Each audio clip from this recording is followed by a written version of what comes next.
So ఇప్పుడు మీరన్న రేవంత్ రెడ్డి పాయింట్‌కే వద్దాం.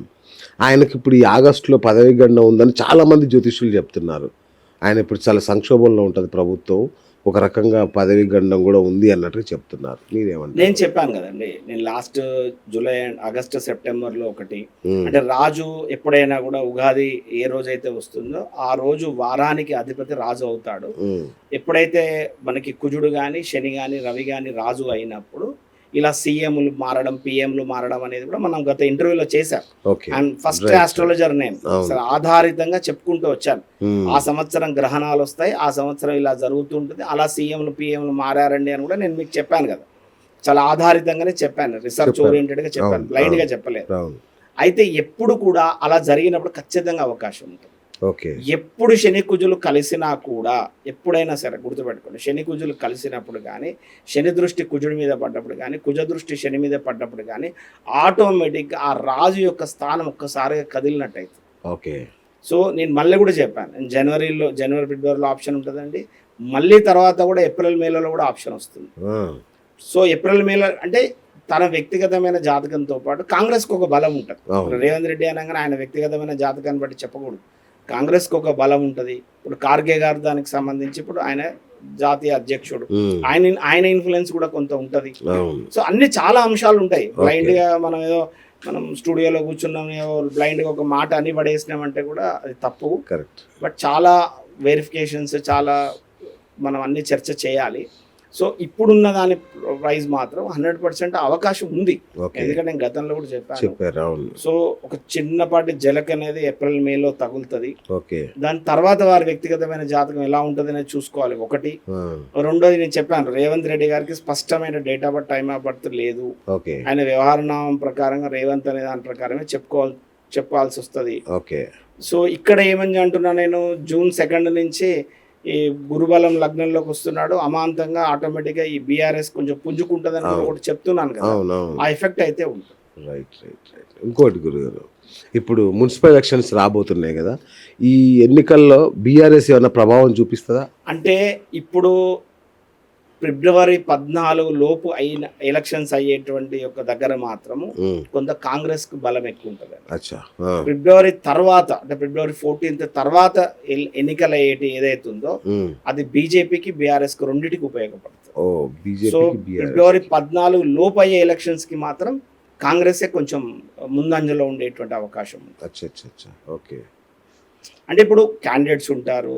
అవును. ఆ ఊరి మున్సిపాలిటీకి కరెక్ట్. సంబంధించినటువంటి కరెక్ట్. వాళ్ళకి చాలా ఉంటాయి గదండీ! అవును. అవును. మనం అవును. చాలా చర్చ చేయాల్సొస్తది అవును. వాటిలో. అవును. అవును. ఫోన్ ట్యాపింగ్ కేస్ విషయంలో తీసుకుంటే కేసీఆర్‌కి పెద్దగా పోయేదేం లేదు. మంచి రిలీఫ్ వస్తది. త్వరలోనే బయటపడతాడనే మాట ఒకటి వింటున్నాం. నిజమేనా అది? ఇప్పుడు ఫోన్ ట్యాపింగ్ అనేది చాలా రోజుల నుంచి చర్చ నడుస్తుంది. చేస్తూనే అవును. ఉన్నారు. అవును. మీరు ఒకవేళ గనుక చూస్తే మనము ఒక ఆగస్ట్‌లో చేసిన ఇంటర్వ్యూలో అవును. 2025 ఆగస్ట్‌లో చేసిన ఒక ఇంటర్వ్యూలో కూడా నేను చెప్పాను. ఆ! ఎప్పుడు వీరికి కేసీఆర్‌కి సంబంధించి నోటీస్ గాని అదని ఎప్పుడొచ్చే అవకాశం ఉంటే నేను చెప్పాను. సెకండ్ వీక్ ఆఫ్ డిసెంబర్ తర్వాత రావచ్చండి. అవును. వారికి అప్పటిలోపు అయితే ఏం రాదండి అని కూడా అవును. నేను చర్చ చెప్పారు. చేశాను. చెప్పారు. అవును. లేదా అప్పుడే ఇస్తున్నాం నోటీస్, అప్పుడే ఇస్తున్నాం అని కూడా చాలా వార్తలు కూడా వచ్చాయి కదా! అవును. అవును. ఇప్పుడు అష్టమ రాహు కదా! రాహు అనేవాడు ఏం చేస్తాడు? భూమి, జాగా, ఆస్తి, పాస్తి, స్పెక్యులేషన్, షేర్స్, చిట్స్, ఫైనాన్స్, మానసిక ఒత్తిళ్లు, మెంటల్ టెన్షన్స్, కోర్టు కేసులు, సెటిల్మెంట్లు, లావాదేవీలు, సెంట్రల్ నర్వస్ సిస్టమ్ వీటన్నిటికీ రాహు అధిపతి. సో, కాబట్టి ఖచ్చితంగా ఆయన లీగాలిటీ పరంగా తను కొంత ఫైట్ చేయక తప్పదు. ఓకే. అక్టోబర్ తర్వాత మాత్రం ఇగ ఏ కేసులు, గీసులు ఏవి ఇగ రావండి ఇగ ఆయన కేసీఆర్ గారు. అచ్చా! అక్కడి వరకు లాస్ట్‌కి. అక్టోబర్ ఏం వరకు. కొట్లాడినా ఈ అక్టోబర్ వరకు. ఓకే. ఈ అక్టోబర్ తర్వాత ఇగ ఆయన మంచి ఫెయిర్ బ్యాటిల్‌లోకి వెళ్ళిపోతాడు రాజకీయాల్లో. సూపర్. ఈ కేసులు, గీసులు ఏవి దాంతోటి ఆయనకు అసలు సంబంధం కూడా ఉండదు. హ్మ్. ఈ మానసిక ఒత్తిడి కూడా ఉండదు. ఓకే. కేటీఆర్ పరిస్థితి ఏంటి సార్? ఇప్పుడు కేటీఆర్ గారిది అంటే నాకు 2 రకాల టైమింగ్స్ ఉందండి. డేట్ కరెక్టే ఉంది. బట్ టైమింగ్స్ మాత్రం కొంచెం ఓకే. వేరియేషన్స్ ఉంది. బట్ ఆ రెండింటిని అనాలిసిస్ చేసుకొని అప్పుడు ఆయన పుట్టినటువంటి ఒక సంబంధించినటువంటి చూసుకుంటే ఏమవుతుందంటే వారి జాతకంలో శుక్రుడు ఒకడు, తర్వాత కుజుడు ఒకడు, రాహు ఒకడు. ఈ 3 గ్రహాలు బలహీనంగా ఉంటాయని. హ్మ్. ఈ 3 గ్రహాలు బలహీనంగా ఉంటే ఏమవుతుందంటే ఎదుటివాడు తప్పు చేసిండని తెలిసినా కొన్నిసార్లు తను సమర్థించుకోవాల్సిన పరిస్థితి వస్తుంది. అది తనకు ఆయన డీఫేమ్ తీసుకొని వస్తుంది. ఓకే. ఎదుటివాడు తప్పు చేసిండని తెలుసు కానీ కాపాడుకునే ప్రయత్నంలో వాళ్ళని సపోర్ట్ చేస్తూ వాళ్ళకే మళ్ళీ ఇది చేయడం వల్ల కూడా కొంతమైన డిఫేమ్ అయ్యేటువంటి అవకాశం ఉంటుంది. అచ్చా. తర్వాత రెండోది ఏంటంటే ఈ రాహు ఏం చేస్తాడంటే ఇంతకుముందుగా చెప్పాను మనిషిని ఒక మాయలో ఉంచుతాడు, ఒక ఇల్యూజన్స్లో ఉంచుతాడు అన్నట్టు. సో కాబట్టి తనను తానుగా కొంచెం ఆయన గ్రహస్థితి మార్పులు వచ్చి అట్లా కనుక వచ్చినట్టయితే డెఫినెట్లీ ప్రభావితం అవుతుంది. బట్ ఈయనకి రెండు యూజ్ అవుతున్నాయి ఇప్పుడు. అంటే కేసీఆర్ గారి జాతకంలో బెటర్మెంట్ వస్తుంది, యాజ్ వెల్ యాజ్ కేటీఆర్ గారి జాతకంలో కూడా బెటర్మెంట్ వస్తుంది. అచ్చా. ఇంకో అద్భుతమైన విషయం ఏంటంటే హరీష్ రావు గారి జాతకంలో బెటర్మెంట్. నెక్స్ట్ అదే ఒకళ్ళకు బలం తోడైతున్నారు. ఓకే. సో ముగ్గురికి కూడా June 2 నుంచి వీళ్ళు ఒక మంచి బ్రహ్మాండంగా. ఎందుకంటే ఒక జ్యోతిష్యుడు ఏం చెప్పాడు, హరీష్ రావే నెక్స్ట్ సీఎం అన్నట్టుగా చెప్పాడు. సార్ నేను మళ్ళా కూడా చెప్తున్నా, దయచేసి ఒక జాతకంలో సీఎం అవుతాడా, పిఎం అవుతాడా, ఎమ్మెల్యే అవుతాడా, కార్పొరేటర్ అవుతాడా, మేయర్ అవుతాడా అని ఉండదండి. ఉండదా? జాతకము రాజయోగాని యొక్క స్థితిని ఏర్పరుస్తుంది. రాజయోగాలలో సుమారుగా 140 రాజయోగాలు ఉన్నాయి, 140 రాజయోగాలు. ఓకే. ఆ విపరీత రాజయోగాలలో 30 దాకా ఉన్నాయి. ఈ విపరీత రాజయోగాల వాళ్ళే ఒక లెవెల్ దాకా వెళ్ళగలుగుతారు. అంటే ఎమ్మెల్యే దాటి మినిస్టర్, డిప్యూటీ సీఎం ఈ స్థాయికి వెళ్ళగలుగుతారు. అంటే ఈ 140 యోగాలలో ఏ ఒక్కటి ఉన్నా వాళ్ళు రాజకీయాల్లో ఆటోమేటిక్గా వచ్చేస్తారు. అంటే ఒక కార్పొరేషన్ చైర్మన్ అవుతారు, లేకపోతే వాళ్ళు కార్పొరేటర్గా ఉండిపోతారు, కౌన్సిలర్గా ఉండిపోతారు.